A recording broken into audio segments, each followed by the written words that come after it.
자, 그러면 어쨌든 엔비디아를 통해서 우리가 할 수 있는 것보다 실적 좋다. 그리고 모델별로 넘어가면서 그게 또 과연 더 잘 넘어갈 것인가, 새로운 제품에 대한 수요가 증가할 것인가, 뭐 어, 새로운 거 혹시 뭐 못 나와가지고 뭐 또 새로운 거 안 팔려서 기존 거 팔아가지고 또 막 또 와 이렇게 되면 또 미래 성장성에 대해서 또 고민하고 이게 또 어찌됐 이렇게 또 고민할 수 있거든요. 근데 그런 고민들은 안 하는 기업이 없어요. 네, 그런 고민을 안 하는 기업들은 없기 때문에 그런 걸 마음 쓸 필요 없습니다. 그냥 그러느냐고. 그리고 오히려 저는 젠수당이 확실히 이 사람 장사꾼이라고 이제 똑똑하다라고 생각한 게, 제가 지난번에 본 기사인데, 이것도 제가 잠시 후에 보여드릴게요. 엔비디아라는 회사를 어떤 회사인지 여러분들이 그냥 한번 판단하셔가지고 한번 보세요. 한번 판단해 보십시오.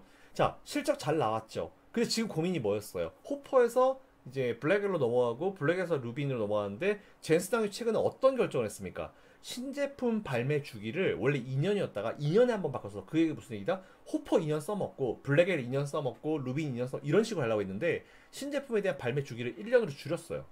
그러니까 매년 매년 뭘 새로운 걸 내겠다는 거야. 이렇게 되면은 라이벌 경쟁사들로 확 따돌릴 수 있는 그런 상황이 되잖아요. 그러니까 확실히 이 사람이 승부사는 승부사야. 이 일에 미쳐있긴 해. 그리고 자기 회사에 대한 어떤 자신감이 분명히 넘치는 사람이긴 합니다. 그래서 일단 저는 그런 것도 긍정적으로 보고 있어요. 하지만 그럴 때 고민이 뭐다? 이 신제품 발매 기간이 짧아지는 게 장단점이 있어요. 뭐냐면은 짧아지는 거 장점은 새로운 제품들이 계속 나오고 계속 업그레이드가 된다는 거는 그 회사의 기술력이 우리는 이 정도 된다는 걸 의미하잖아요. 그와 동시에 신제품이 많이 나오게 되면은 다른 어떤 라이벌 기업들을 계속 따돌릴 수 있어요. 야, 여기까지 따라왔는데 쟤들은 또 도망가? 이런 느낌을 줄 수 있거든요. AMD 이런 애들한테. 자, 그게 첫 번째. 두 번째로는 단점이라고 할 수 있는 게 한 제품이 나와가지고 실제 시장에 알려져가지고 그 제품이 소비자들한테 가가지고 뭔가 쭉 시장을 장악할 때까지는 시간이 좀 필요하겠죠. 1년만에 안 될 거 아니에요. 왜냐면 1년마다 신제품을 내는데 제품 나와도 뭐 1월부터 12월이라 해도 신제품에 대한 공개를 아마 한 7, 8월 달에 하겠죠? 그죠? 그러면 이제 7, 8월 달 신제품 공개하면은 그 사람들이 뭐라 할 거예요? 어, 우리 좀 기다렸다가 새로 나온 거 사자. 이런 식으로 할 수 있잖아요. 그렇기 때문에 제품의 출시 기간을 짧게 하면 짧게 할수록 좀 단점도 있긴 있어요. 근데 그건 뭐 엔비디아가 워낙 잘할 문제니까. 근데 우리는 투자자로서 그런 거 좀 알고 있으면 좋을 것 같다는 그런 말씀 드리고. 자, 그럼 기술적으로 차트 설명드렸죠? 그리고 현재 지금 실적에 대한 내용이나 뭐 이런 최근에 엔비디아의 어떤 경영 전략 이런 거에 대해서 제가 짧게 말씀드렸죠? 그리고 저는 사실은 제가 제일 중요하게 생각하는 것 중에 하나가 이겁니다. 이 기사입니다. 잠깐만 이걸 스크린샷해서 보여드릴게요. 저는 사실 제가 이제 환경 글로벌 마켓이나 뭐 방송을 나갔을 때 자주 말씀드리는 것 중에 하나가 결국은 잠깐만요. 이거 일단 지워야 되나? 이게 기사를 띄울 때 이렇게 해야겠다. 자, 저 이런 기사 나왔잖아요. 슈퍼카 전 시장이 된 회사 주차장, 벼락 부자들 직원들이 모인 곳 어디다? 바로 엔비디아입니다. 엔비디아의 주차장에 가보면요, 정말 난리도 아니에요. 엔비디아 주차장 가면은 뭐 미국인들이 좋아하는 뭐 쉐보레 콜벳 아니면 뭐 포르쉐, 람보르기니, 뭐 페라리 이런 차들이 진짜 질비하다라고 해요. 예, 질비하다라고 합니다. 그리고 직원들 자체가 이제 고급 주택 쇼핑하는 건 거의 일상이 돼 있고, 그리고 새 별장이나 뭐 슈퍼볼 결승전이나 뭐 NBA 관람하는 게 거의 일상 대화가 됐고, 그리고 이직률이 굉장히 낮아요. 엔비디아는 이직률이 낮거든요. 엔비디아가 이직률이 굉장히 낮은데 기업 CEO에 대한 만족도는 거의 월가 최고예요. 1등이에요. 99점 몇 프로예요. 이거 거의 뭐 김정은 이거 거의 북한급이야. CEO 만족도도 거의 월가 최고. 아니 그 미국 최고 기업들 중에 탑 1이에요. CEO 만족도가 99.78이나 그래요. 거의 100이죠. 거의 뭐 김정은 지지율이잖아요. 이런 상황이에요. 그런데다가 이직률은 점점 더 안 그래도 낮은데 더 낮아지고 있어요. 근데 이게 되게 재밌는 게 뭐냐면은 엔비디아는 업무 강도가 진짜 셉니다. 실제로. 제 친한 후배 중에 지금 실제로 그 이제 미국에 그 회사에 있는 IT 기업에 있는 친구가 있어요. 있는데 그 동생 얘기를 들어보니까 엔비디아는 일주일 7일 중에 그 업무 강도가 주 6일 근무, 7일 근무, 거의 일주일 내내 일요일도 근무한대요. 그러니까 매일 근무하는 거. 그냥 에브리데이 근무가 있고 하루에 막 회의도 막 진짜 한 10번씩 있고 막 진짜 미친 듯이 막 회의하고 한 번 회의할 때마다 막 한 4, 50번씩 들어가고 막 진짜 엄청난 회의를 한대요. 그리고 막 자기들끼리 치고받고 막 보성 오가고 막 싸우고 난리도 아니고 막 엄청나 하고 막 새벽 막 한두 시까지 일하고 막 이게 미국에서는 불가능하거든요. 사실은. 제가 옛날에 제가 옛날에 미국에서 회사 다닐 때 좀 오래 일하면 누가 툭툭툭 와가지고 이런 얘기를 해요. 네가 지금 한 시간 더 일하면 미국에 일자리가 없어진다. 뭐 이런 식으로 얘기를 하거든요. 근데 이게 진짜 엄청납니다. 이런 상황이 지금 발생을 하고 있어요. 근데 이게 왜 발생할 수 있냐면 우리가 일반적으로 이제 스탁 그랜트라고요. 이제 이게 뭐냐면은 보통 그 이제 자사주를 주는 거죠. 그러니까 회사의 주식을 무상으로 그냥 나눠준 거를 스탁 STOCK 스탁 그랜트라고 해요. 이거를 정기적으로 주는데 이게 보통 이제 스탁 옵션 같은 경우는 받았을 때 그걸 이제 의무 보유를 하는 기간이 있어요. 6개월 뭐 1년 이렇게 이 기간 동안 못 팔아. 근데 스탁 그랜트 같은 경우는 정기적으로 회사 직원들한테 주는데 이거는 그냥 받아서 바로 현금화를 시킬 수 있어요. 예. 그러니까 스탁 그랜트 기다렸다가 진짜 겁나 일하는 거 힘들고 막 죽을 것 같고 너무 힘들고 막 진짜 꼴보기 싫은 직원이랑 맨날 싸우고 있는데 그래. 좀 있으면 스탁 그랜트 나오니까 그래. 이렇게 하자. 이런 상황이고 예, 그런 상황이에요. 그러니까 직원들이 행복한 회사. 그죠? 직원들이 돈을 벌 수 있는 회사. 직원들이 굳이 나가고 싶지 않은 회사. 제가 알기로는 반도체 업계의 평균 이직률이 한 20% 되거든요. 한 17%, 18%될 거예요. 반도체 업계 이직률이. 근데 엔비디아 이직률은 5%밖에 안 됩니다.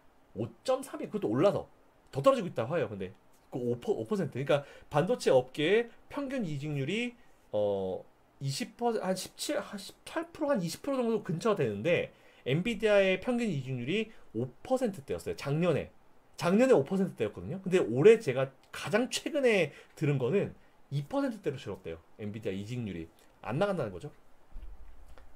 네. 그리고 이제 굳이 뭐 이거는 AMD랑 비교는 안 하겠습니다. AMD 그래요. 네, 그렇습니다. 그리고 젠슨왕 CEO에 대한 이제 회사 이 직원들의 지지율이 거의 97, 8, 9%예요. 근데 제가 알기로는 알파벳도 한 90% 넘어가고요. 그리고 애플이 90%가 안 돼요. 애플이 한 80% 후반대, 그리고 메타가 완전 떨어져가지고 한 60%대까지 떨어진 걸로 알고 있고, 아마존은 딱 반이고. 그러니까 오히려 전체 빅테크 M7 기업들 CEO의 평균 지지율보다 압도적으로 높죠. 98%, 97%는 뭐 그냥 다 좋아한다는 거예요. 네, 다 좋아한다는 겁니다. 근데 이게 보니까 젠스당 스타일이 그렇대요. 그러니까 직속 부하가 이제 직속으로 이제 젠스당을 만날 수 있는 부하 직원이 한 7, 80명 되는데 그 7, 80명 부하들 한 명 한 명 일을 다 젠슨왕에 관심을 가진대요. 정기적으로 막 얘기해가지고 막 한 명 한 명 이메일을 다 지지하고 정말 디테일하다고 해요. 이게 엔비디아입니다. 어떻게 생각하세요? 저도 사실 뭐 이런 회사를 이제 더 키워서 이제 하고 싶은 게 참 제 꿈인데 직원들이 행복한 회사는요 오래 갈 수밖에 없어요. 사실은 맞잖아요. 이런 우수한 인력들 특히 이제 이런 이 실리콘밸리나 이런 미국의 이제 IT 업계에 이런 우수한 인력들이 이렇게 CEO에 대해서 압도적인 어떤 지지율을 보여주면서 이직률이 2%밖에 안 된다는 거는 우리 왜 저는 이런 생각이 들었어요. 어떤 생각이 들었냐면 그 왜 지난번에 우리나라 월드컵 대표팀 벤투호 있잖아요. 벤투 감독이 처음 왔을 때 이제 되게 뭔가 밖으로 봤을 때는 시니컬해 보이고 막 그때 협회 말도 안 그냥 협회 욕을 또 할 수는 없 협회 욕을 하고 싶은데 그런 자리는 아니니까 하여튼 우리나라 축구협회 욕 먹어도 싸요. 자, 그런 상황에서 벤투호에 대해서 그때 이제 어떤 식으로 얘기했었냐면은 밖에서 봤을 때는 얘들 뭐 하는 거지라고 되게 욕을 엄청 많이 이강인 안 써가지고 욕 엄청 많이 했잖아요. 근데 실제 거기 벤투호 내에 있는 우리나라 국가대표 선수들한테 물어봤을 때는 벤투 감독에 대한 지지율이 거의 압도적이었대요. 그냥 벤투의 스타일의 축구에 대한 그 손흥민을 포함해서 이제 모든 축구 선수들의 이 지지율이 압도적이었다고 해요. 그냥 원팀이었다고 해요. 근데 그게 월드컵 때 나왔잖아요. 그죠? 전 그래서 CEO의 역할이나 이런 앞에서 이끈 리더들의 역할이 진짜 중요하다 봅니다. 근데 엔비디아는 지금 우리가 주가가 높다. 이런 거를 넘어서는 뭔가를 우리는 좀 봐야 된다 생각을 해요. 그러니까 결국은 증권사들은 어떤 한 기업의 이런 펀더멘탈이나 아니면 이런 기업 증권사의 이런 것들을 봤을 때 솔직히 숫자로만 계산을 하지 이런 걸로 계산은 못 하거든요. 못 해요. 이런 CEO라든지 이런 걸 어떻게 점수 매겼어요 하겠어요. 못 하거든요. 근데 저는 이게 진짜 크다고 봐요. 뭔가 완벽해요. 주가 관리 잘 되지, 자사주 매입 잘하지, 소각 잘하지, 배당 그래도 계속 배당 실시하고 있고, 그리고 직원들이 뭐 스탁 그랜트 받아가지고 행복해하고, CEO에 대한 지지율이 97, 8%가 거의 압도적이고, 이직률은 2%밖에 안 되고, 반도체 업계는 20%가 거의 20%대인데 이밖에 안 되고. 그 저는 사실 이게 저는 진짜 크다고 봐요. 솔직히. 네, 이게 답이라 봅니다. 이게 답이라 봐요. 그래서 엔비디아를 우리가 생각할 때는 이런 것들을 좀 다 같이 한번 이게 모아가지고 좀 생각할 필요가 있을 것 같다. 네, 이런 말씀 한번 들어보겠습니다. 근데 계속 공부하면서 계속 이제 업데이트는 해야 돼요. 업데이트는 해야 되긴 해야 되는데, 하여튼 이 부분은 우리가 같이 잘 체크하면서 앞으로 엔비디아도 투자를 이어가시면 좋을 것 같다는 말씀드리고, 뭐 하여튼 화이팅 하십시오. 네. 원래 이제 투자의 최종 선택은 여러분들이기 때문에, 제가 개인적으로 이제 엔비디아를 보고 생각하는 여러 가지 드는 생각들을 제가 오늘 나열을 해드렸어요. 그러니까 제가 말이 맞을 수도 있고 틀릴 수도 있어요. 근데 어쨌든 주체적으로 현재 지금 삶을 살아가시는 여러분들이 제 얘기를 참고만 하셔가지고, 네, 투자를 하실지 마실지 뭐 이렇게 아니면 뭐 하실지는 여러분들이 알아서 잘 결정하시면 될 것 같다. 네, 여기까지만 하겠습니다. 자, 됐죠? 자, 편집 포인트를 잠깐 가졌어요. 자, 아무튼 그래요. 그래서 요거 눌러보면 재밌어요. 이것도 눌러보고, 뭐 숏 레이셔도 이제 눌러보면은 나와요. 이렇게 레이쇼 뭐 플로트 나오죠. 그리고 요 밑에 보면 이렇게 쭉 나오거든요. 이렇게 쭉 이렇게. 근데 숏 플로트가 레이쇼도 그렇고 최근에 좀 늘어나긴 늘어나는데 딱히, 예, 딱히 뭐 그거 없어요. 예, 그래서 저는 그렇습니다. 네, 그래서 요 정도만 됐죠?